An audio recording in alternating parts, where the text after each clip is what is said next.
आज के लेक्चर में हम छोटा सा एक रिजल्ट करने जा रहे हैं।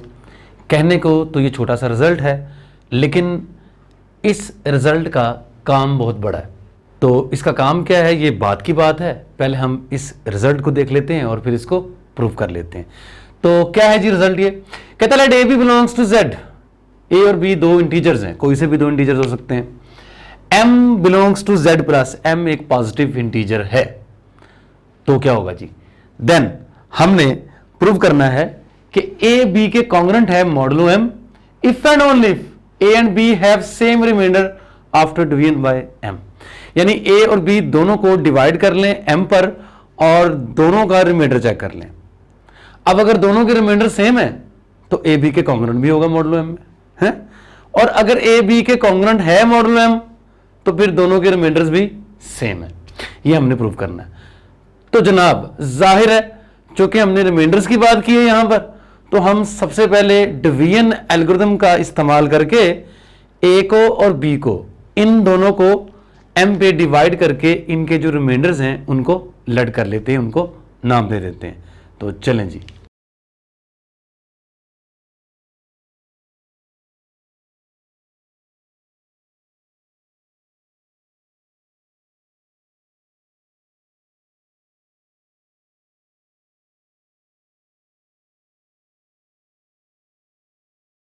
जी, तो डिवीजन एल्गोरिथम का अगर हम इस्तेमाल करें तो हमें R1 और R2 दो रिमाइंडर्स भी चाहिए, मिलते हैं हमें, और इनके साथ साथ हमें Q1 और Q2 दोनों दो क्वेश्चंस भी मिलते हैं, है ना? मिलते हैं ना? कैसे? इनका काम क्या वाला?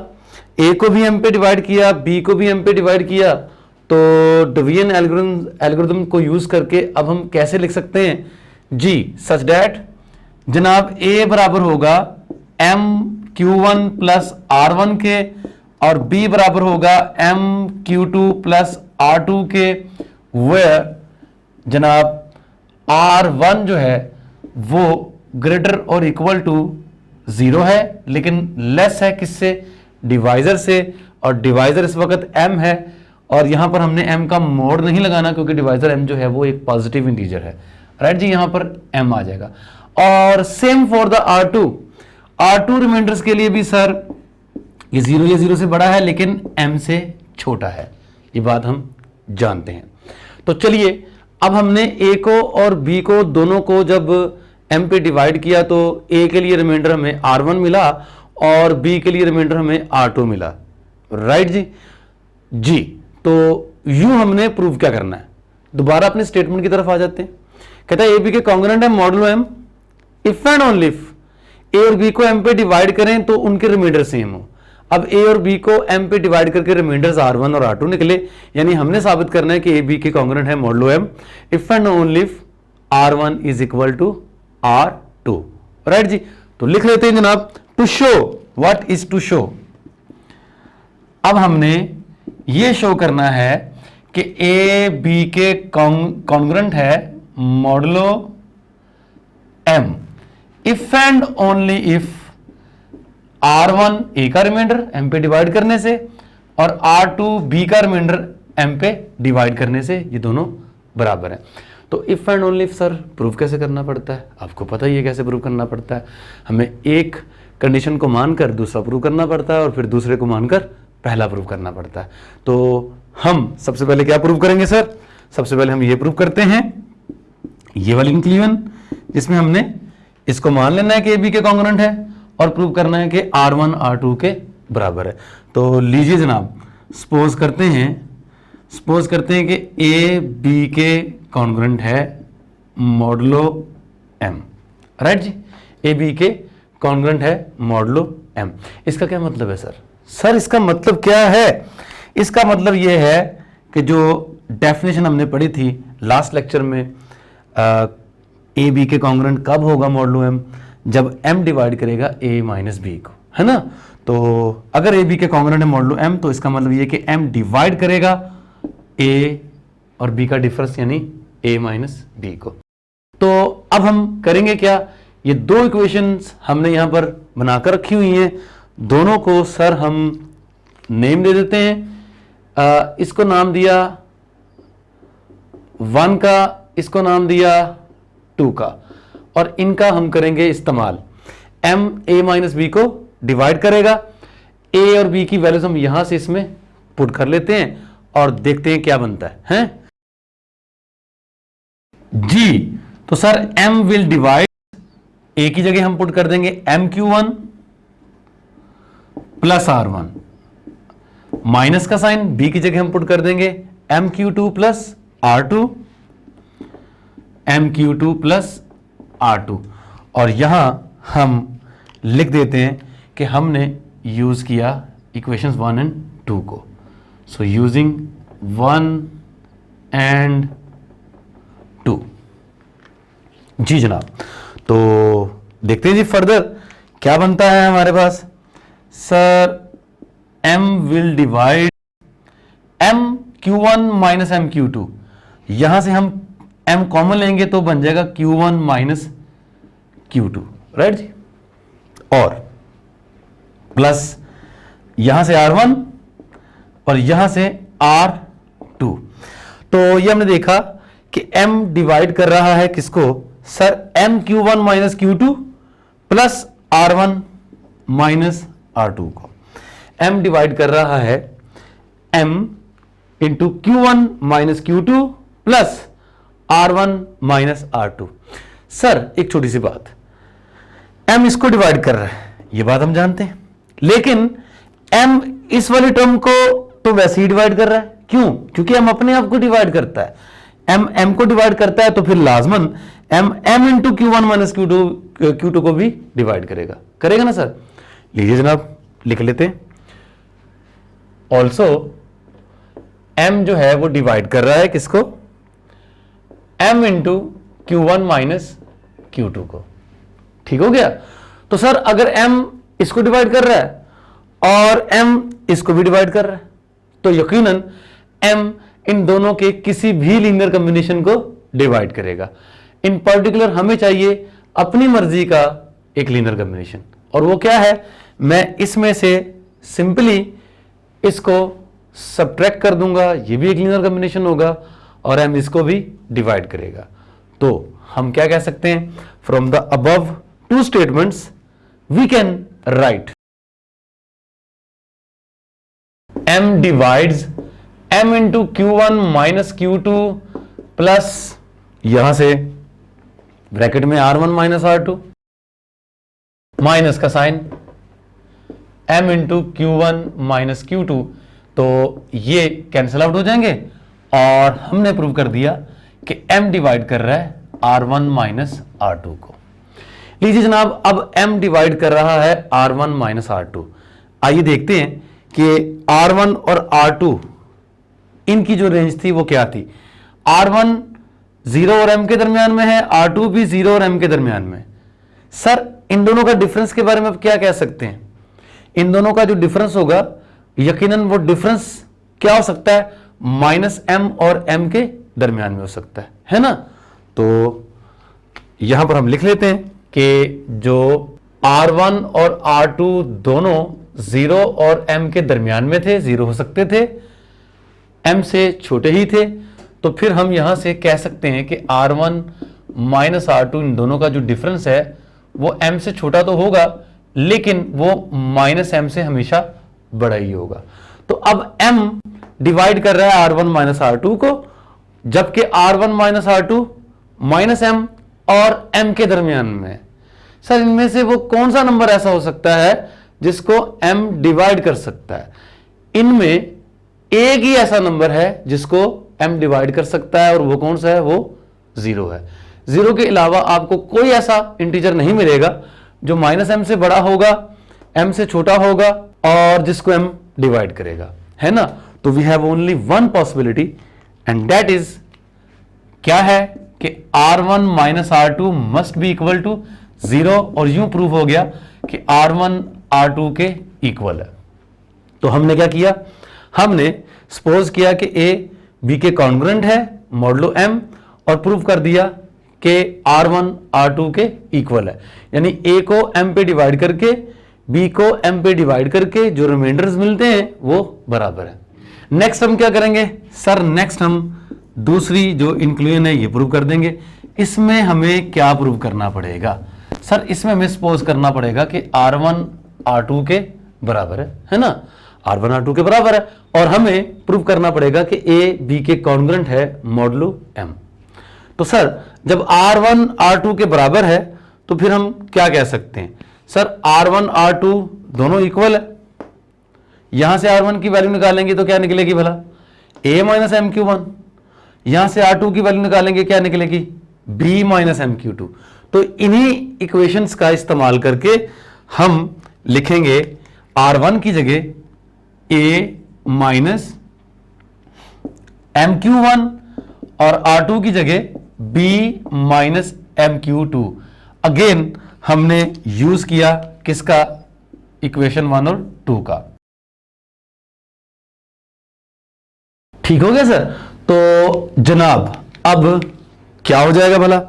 अब हम यूं करने जा रहे हैं कि B को इस तरफ ले आते हैं, ये A माइनस B बन जाएगा और साथ ही MQ1 को इस तरफ भेज देते हैं, तो ये उधर जाके पॉजिटिव हो जाएगा, तो ये MQ1 माइनस MQ2 बन जाएगा। भाई साहब यहां से आप देख सकते हैं कि M कॉमन आ रहा है ना सर? सर चुप करके M को ले लेते हैं कॉमन, तो ये प्रूव हो गया Q1 minus Q2 into M के बराबर क्या? A minus B।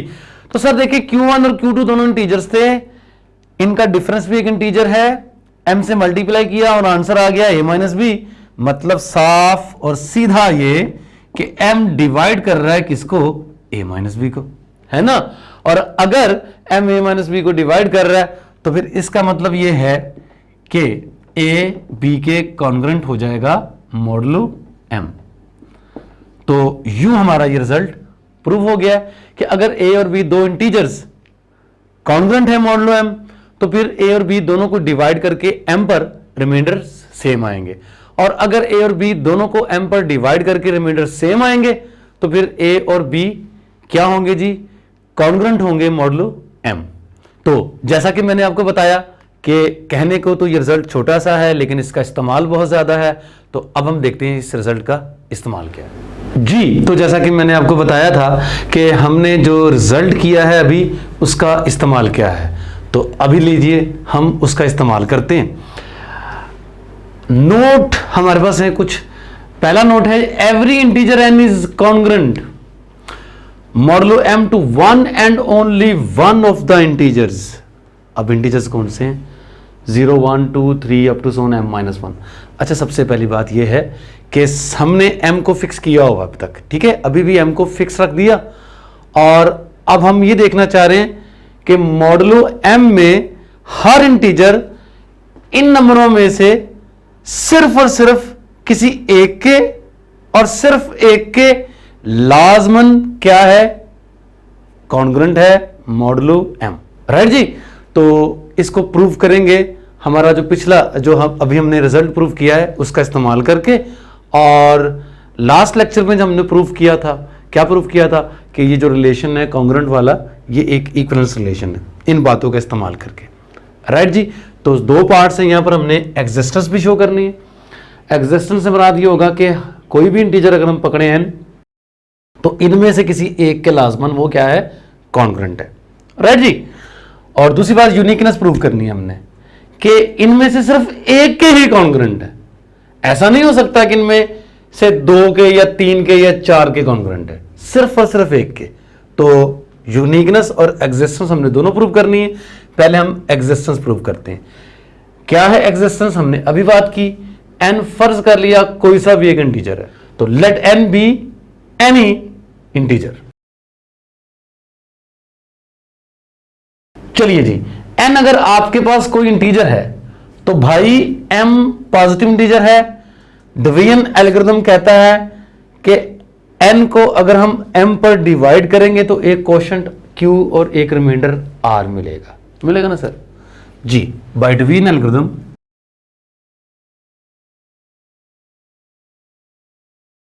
There exist q r belongs to z such that,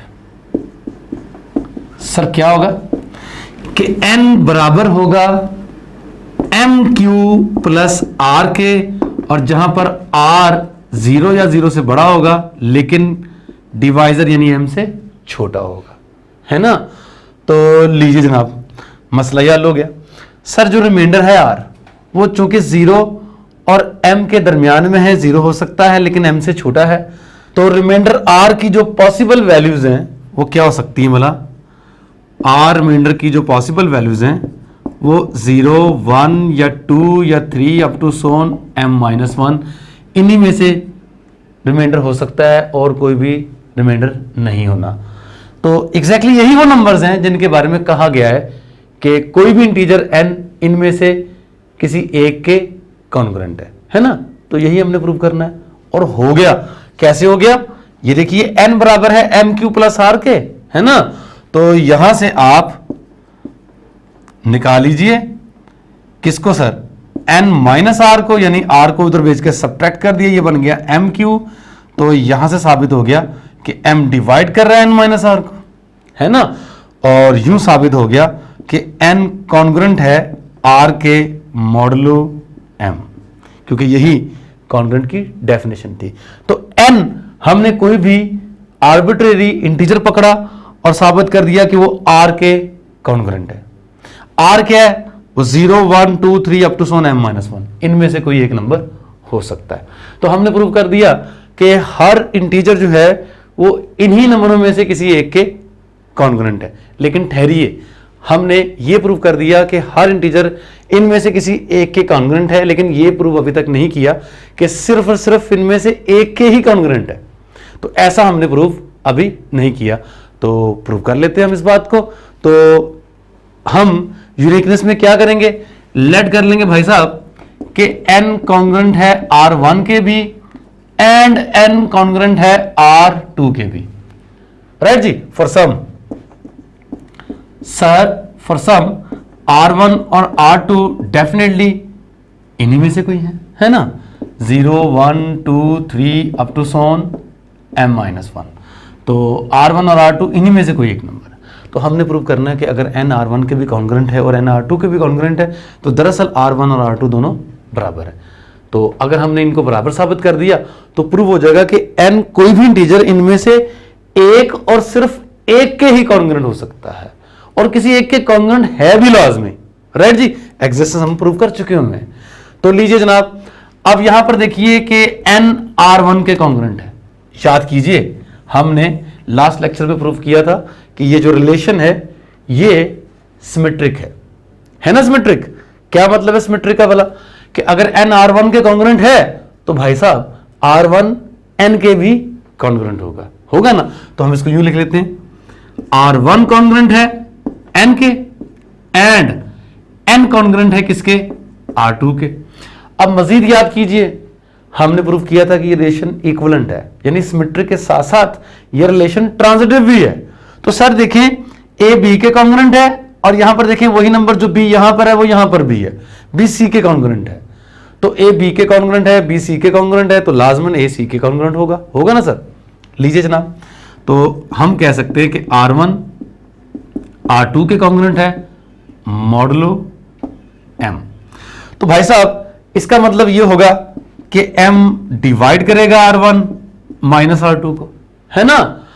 और R1 माइनस R2 दोनों का जो डिफरेंस है यकीनन वो क्या हो सकता है, जैसे कि हमने लास्ट थ्योरम में भी बात की कि इन दोनों का जो डिफरेंस है वो m और माइनस m के दरमियान में, और इनमें एक ही नंबर ऐसा है जिसको m डिवाइड कर सकता है, और वो क्या है? 0। यानी लाजमी तौर पर R1 माइनस R2 0 होगा और यूं R1 R2 के बराबर होगा। यानी मान लिया कि अगर n दो अलग अलग तो कह नहीं सकते, दो रिमाइंडर्स R1 और R2 के कॉन्ग्रुएंट है, तो फिर लाजमी तौर पर वो दोनों रिमाइंडर्स क्या हैं? सेम है। तो यूं साबित हो गया कि every integer n is congruent modulo m to one and only one of the integers 0, 1, 2, 3 up to सोन m-1, क्योंकि यही है किसी भी इंटीजर n को m पे डिवाइड करके जो पॉसिबल रिमाइंडर्स हैं वो यही हो सकते हैं, राइट जी। तो अब फर्दर देखिए इनका आगे भी क्या हमें फायदा हासिल होने वाला है। आगे पढ़िए, नोट 2 में number of integers which are incongruent modulo m can not exceed m। Sir simple सी बात है, वो दो इंटीजर जो आपस में कॉन्ग्रुएंट नहीं है। सर हमने प्रूव किया कि हर इंटीजर इनमें से किसी एक के कॉन्ग्रुएंट है और सिर्फ एक ही कॉन्ग्रुएंट है, यानी ऐसा कोई इंटीजर नहीं है जो इनमें से किसी एक के कॉन्ग्रुएंट ना हो। ठीक है जी, तो अगर हम दो मुख्तलिफ इंटीजर्स पकड़ते हैं जो कि कॉन्ग्रुएंट नहीं है, यकीनन वो इनमें से दो अलग अलग नंबरों के कॉन्ग्रुएंट होंगे ना, और चूंकि अलग अलग नंबरों के कॉन्ग्रुएंट होंगे तो फिर वो नंबर्स जो हमने पकड़े हैं वो आपस में भी कॉन्ग्रुएंट नहीं होंगे, यानी वो इनकॉन्ग्रुएंट होंगे। तो इनकॉन्ग्रुएंट इंटीजर्स की जो तादाद है वो m से ज्यादा नहीं हो सकती, क्योंकि इन रिमाइंडर्स की तादाद एग्जैक्टली m है ना जी। तो ये भी हमने प्रूव कर लिया जी। तीसरे नंबर पर हम क्या करने जा रहे हैं सर, हम डिफाइन करने जा रहे हैं 0 बार। ये मैंने बार लगा दिया ऊपर, ठीक है जी। अब यहां से आपको पता चलेगा कि ये जो चीजें आप पढ़ने जा रहे हैं दरअसल आपने पहले भी पढ़ी हुई हैं ग्रुप थ्योरी में, या अगर किसी ने नंबर थ्योरी पढ़ी हुई हो तो उनको इस बात का पता है जो मैं अब यहां पर बताने जा रहा हूं। सर 0 की क्लास को मैंने नाम दे दिया क्या, 0 से लेकर m-1 तक ये जो नंबर्स हैं किसी भी इंटीजर n को m पे डिवाइड करके जो पॉसिबल रिमाइंडर्स हैं ये वो हो सकते थे। तो मैंने इनके ऊपर बार्स लगा दिया और ये क्लासेस बना लेंगे। क्लासेस दरअसल यहां पर सेट्स हैं। 0 की क्लास का मतलब क्या होगा, वो integers n belongs to z such that n is congruent to 0 modulo m, यानी वो इंटीजर्स जो 0 के कॉन्ग्रुएंट है मॉडुलो m, वो मैंने इस सेट में रख लिए और इसको नाम दे दिया 0 की क्लास। इस तरह वो इंटीजर्स जो 1 के कॉन्ग्रुएंट है मॉडुलो m, मैंने उनको 1 की क्लास का नाम दे दिया। वो इंटीजर जो 2 के कॉन्ग्रुएंट है मॉडुलो m, मैंने उसको 2 का नाम दे दिया, 2 की क्लास का। एंड अप टू सोन वो इंटीजर जो m-1 के कॉन्ग्रुएंट है, मैंने उन इंटीजर्स को एक सेट में भर दिया और उसको m-1 की क्लास का नाम दे दिया। तो दरअसल ये सेट्स है, राइट जी, जिनमें इंटीजर्स ही पड़े हुए हैं, लेकिन वो इंटीजर्स जो इसके कॉन्ग्रुएंट है उसकी अपनी एक क्लास है, जो इसके कॉन्ग्रुएंट है उसकी अपनी एक क्लास है, एंड सो ऑन, जो m-1 के कॉन्ग्रुएंट है उनकी अपनी एक क्लास है, राइट जी। तो जैसा कि हमने अभी क्या प्रूव किया बोला कि हर इंटीजर इनमें से किसी एक के कॉन्ग्रुएंट है। तो इसका मतलब ये है कि कोई भी आर्बिट्ररी इंटीजर पकड़ेंगे तो या वो इसमें शामिल होगा या इसमें शामिल होगा या इसमें शामिल होगा या अप टू सोन इसमें शामिल होगा, है ना। तो मतलब हम ये कह सकते हैं कि सर इन क्लासेस का जो यूनियन है वो दरअसल किसके बराबर है, z के बराबर है। तो ये लीजिए हमने यही लिखा हुआ है कि दीज आर द क्लासेस, और इन सब का जो यूनियन है वो किसके बराबर है, z के बराबर है, राइट जी। तो दूसरी बात ये हमने ये भी प्रूव किया था कि हर इंटीजर n इनमें से सिर्फ और सिर्फ एक के ही कॉन्ग्रुएंट है। मतलब जो इंटीजर 0 के कॉन्ग्रुएंट है वो 1 के कॉन्ग्रुएंट या 2 के या 3 के या अप टू सोन m-1 के कॉन्ग्रुएंट नहीं हो सकता भाई साहब। तो इसका मतलब ये है कि जो 0 की क्लास में शामिल है फिर वो इनमें से किसी और क्लास में शामिल नहीं हो सकता। इस तरह जो 1 की क्लास में शामिल है वो 0 की क्लास में या 2 की क्लास में नहीं हो सकता, एंड सो ऑन। तो इसका मतलब ये कि ये जो क्लासेस हैं ये दरअसल म्यूचुअली डिसजॉइंट भी हैं, है ना। तो अगर k और l की क्लासेस मैंने दो ली जहां पर k और l इक्वल नहीं है और k और l दोनों 0 और m-1 के दरमियान में है, तो फिर इन क्लासेस का जो इंटरसेक्शन है वो एम्प्टी है, राइट जी। इन्हीं क्लासेस को हमने एक सेट में भर दिया, उसको zm का नाम दे दिया, और यही वो सेट है जिसको आपने ग्रुप थ्योरी में पढ़ा हुआ है कि ये एक ग्रुप बनता है जी। हम इसको ग्रुप प्रूफ भी करेंगे, अंडर एडिशन के रिस्पेक्ट से एडिशन डिफाइन करेंगे नेक्स्ट लेक्चर्स में, और इसको ग्रुप प्रूफ भी करेंगे जी। तो आखिर में एक छोटी सी और एक अहम बात, इसी बात का इस्तेमाल करते हुए कि हर इंटीजर n इन्हीं रिमाइंडर में से सिर्फ और सिर्फ एक के कॉन्ग्रुएंट है, इसी बात का इस्तेमाल करते हुए हम ये भी नोट करते चलें कि जो कॉन्ग्रुएंट की जो डेफिनेशन है कॉन्ग्रुएंस की, वो ये भी की जा सकती है कि अगर a और b दो इंटीजर्स कॉन्ग्रुएंट है तो फिर a और b को m पर डिवाइड करके उनके जो रिमाइंडर्स हैं वो सेम हो। यानी हम कह सकते हैं कि for any two integers a and b, a will be congruent to b modulo m if and only if a and b have the same remainders after division by m, क्योंकि हमने if and only if के साथ ये result prove किया हुआ है।